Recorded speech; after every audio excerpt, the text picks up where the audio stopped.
We get you up to speed on the latest in sports. I'm Sean Yao. Gilas Pilipinas will try to win the final window of the FIBA World Cup Asian qualifiers without two of their key players. Marty Bautista with the details. Gilas Pilipinas has ramped up their training ahead of the sixth and final window of the FIBA World Cup Asian qualifiers later this month. Despite an assured spot in the Worlds as one of the host nations along with Japan and Indonesia, Gilas will still go all out in both games. However, a little over a week before the matchups, the national team will try to hurdle the loss of two of its key cogs, Japeth Aguilar and Kai Sotto. Aguilar is unlikely to play in the sixth window as he continues to nurse a knee injury, which could take at least 3 weeks. We are so used already to having Japeth around, so not having our main rim protectors is really, like I said, a big factor. So yeah, we need to make a lot of adjustments. Sotto, meanwhile, will focus on his new journey at the Japan B League in a bid to revive his NBA dream. The 7'3" big man recently signed with the Hiroshima Dragonflies after 2 years with the Adelaide 36ers in Australia. I haven't spoken to him personally, neither to any of his family. I had a talk with some of his handlers, his management team, but other than that, not with Kai directly. With this, Gilas will have to lean more on six-time PBA MVP Junmar Fajardo to man the paint for the national team. New faces in the Gilas pool are also expected to step up, like Mason Amos and Jerome Lastimosa. Meanwhile, some pool members playing overseas have started to arrive. Veteran Kiefer Ravenna got home last Sunday from Japan. Ravenna says they will need to have a next man up mentality amid the absence of some players to win the upcoming games. Everybody who's been here, just be ready to help in any way possible. Everybody has to make their sacrifices. Tulong-tulong lang, yun naman importante at nag-e-enjoy kami dito na nagpa-practice. Last night, Dwight Ramos also returned from Japan. He's expected to be able to attend Thursday's practice along with other B-League boys, Thirdy Ravenna, Bobby Ray Parks Jr., and Jordan Heading. Gilas plays Lebanon on February 24 and Jordan on February 27 at the Philippine Arena in Bulacan. For News 5, Marty Bautista, We Are One News.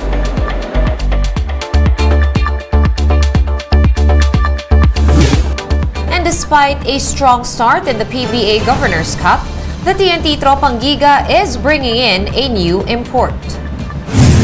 The Tropang Giga is looking to have former NBA player Rondae Hollis Jefferson in place of high scorer Jalen Hudson.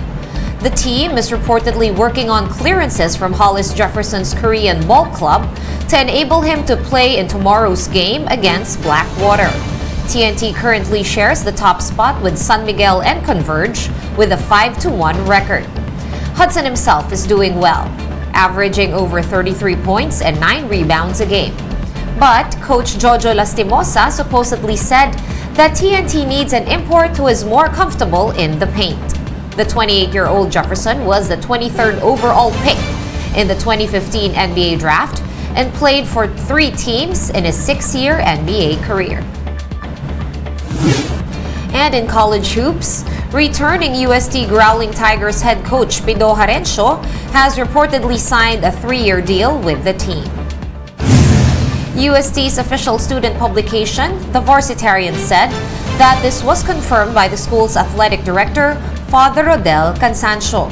Harencio had previously been the Tigers' mentor from 2006 to 2013, which led to 1 championship and 6 Final Four appearances. Harencio was also a former UST player. Harencio's comeback follows the exit of Coach Baldavid, who coached UST for just 1 year. Coach Pido will take on rebuilding the Tigers team coming off a 1-13 record in season 85. Harencio is also the general manager of the PBA team, Northport Batang Pier. More sports stories still to come after this quick break. Keep it here on One News.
You're still watching the game on One News Now. I'm Sean Yao.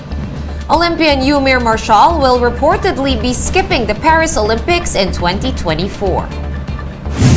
The four-time SEA Games gold medalist took home the bronze medal in the 2020 Olympics in Tokyo. Marshall will focus instead on his blossoming professional boxing career, according to MP Promotions head Sean Gibbons. Gibbons added that Marshall is now looking ahead to becoming a world champion in the professional boxing world. Marshall recently took down Argentine foe Ricardo Villalba in their 8-round middleweight bout, hiking his pro record to 4-0, including 2 knockouts. And Patrick Mahomes proves that he has as much toughness as skill. The star quarterback played through injury to lead the Kansas City Chiefs to their second Super Bowl win in 4 years. Here's what he had to say after that win. I mean, it felt great until I kind of rolled it a little bit. I thought I felt really good, and then that happened, and I had a lot of soreness going through into halftime, and was able to move it around, kind of get taped up a little bit, and go out there in that second half. And it didn't feel good, but I was going to leave it all out there, and I'm glad it was enough for the win. The first Super Bowl I thought was, I mean, obviously I didn't win it the first year that I started, but I thought the first Super Bowl was just kind of like, oh, this is amazing. Like, we won the Super Bowl. Like, this is happy. Like, you're just like a little kid winning a prize at the fair. I mean, whereas this one, you've dealt with failure. You understand how hard it is to get back on this stage and to win this game. I mean, I played in a Super Bowl where I got blown out, where it was I got all hyped up, and then you go out there and you don't do anything.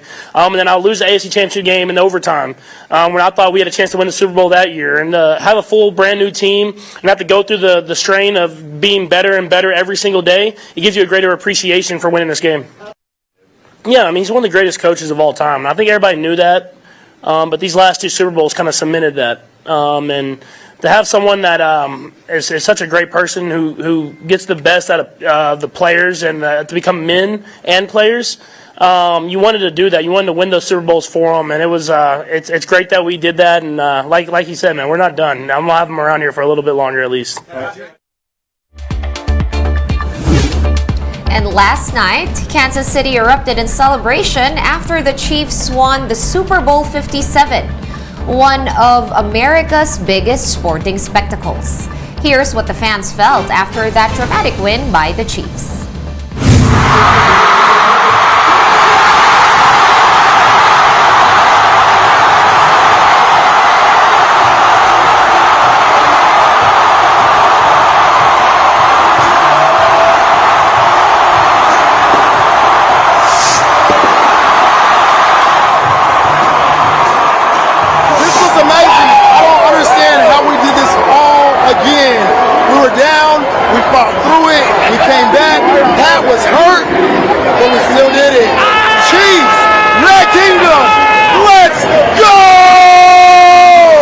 I love this city. I mean, this is the greatest city in the world.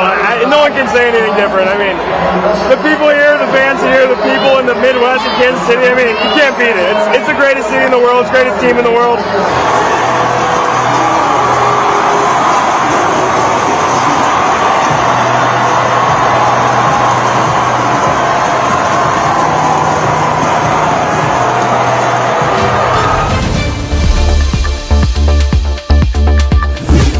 Moving on, close to 9,000 people took part in the 20th International Winter Swimming Rally in Mielno, northwest Poland.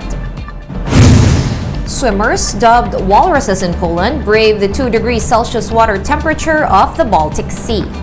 They don't seem to mind the cold waters though, as some even chose to wear eccentric costumes and danced by the beach. Winter swimming is a long-standing tradition in Poland, with people immersing themselves in cold water to improve their health and to boost their immunity. This year's festivities drew the biggest crowd in history, with over 8,800 participants. For the latest in sports, visit onesports.ph. Meantime, the news day continues later at 4:30 p.m. I'll see you then. I'm Sean Yao. Thanks for watching.